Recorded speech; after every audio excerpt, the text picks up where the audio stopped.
चंद्रपूरच्या जिल्हा परिषदची नेमकी अवस्था काय आहे हे बघण्यासाठी आज आपण आलो आहोत सोनापूर या गावी.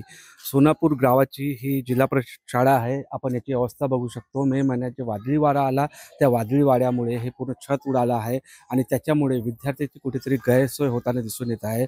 दुसरीकडे बघितलं गेलं तर हा तिसरा वर्ग खुल्या रंगमंचमध्ये भरवला गेला असल्याचे चित्र दिसून येत आहे.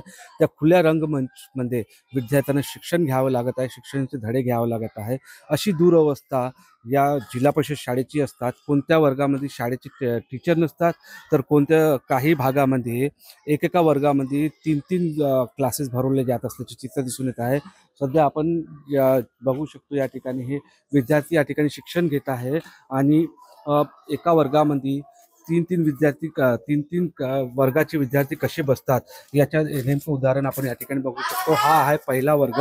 या पहिल्या वर्गामध्ये हे विद्यार्थी या ठिकाणी शिक्षण घेत आहे आणि दुसऱ्या बाजूला हा जो वर्ग आहे हा दुसरी ते चौथी वर्ग आहे. या ठिकाणी 2 वर्ग बसले आहे, म्हणजे एकाच खोलीमध्ये 3-3 वर्ग भरवल्याचे चित्र सध्या दिसून येत आहे. राज्यामध्ये एकीकडे अशा प्रकारे शिक्षणावरती मोठा गाजावाजा करून खर्च केला जातो, परंतु अशी परिस्थिती या ठिकाणी दिसून येते. एकदम बिकट परिस्थिती या शाळेची दिसत आहे. जिल्हा परिषदच्या मोठ्या प्रमाणात जिल्हा परिषदेला निधी दिले जातो, शाळेवरती मोठा खर्च केला जातो, पण तर या दुरवस्थेला व्यवस्थित करण्यासाठी कुठेही जिल्हा परिषद खर्च करत नसल्याचे चित्र दिसून येत आहे.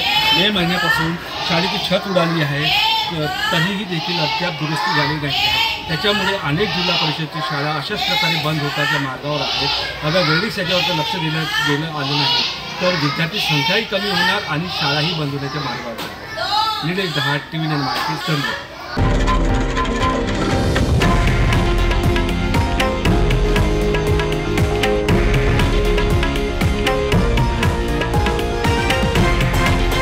हे आहे देशातील नंबर 1 न्यूज नेटवर्क आणि आपण पाहत आहात TV9 मराठी, एकमेव.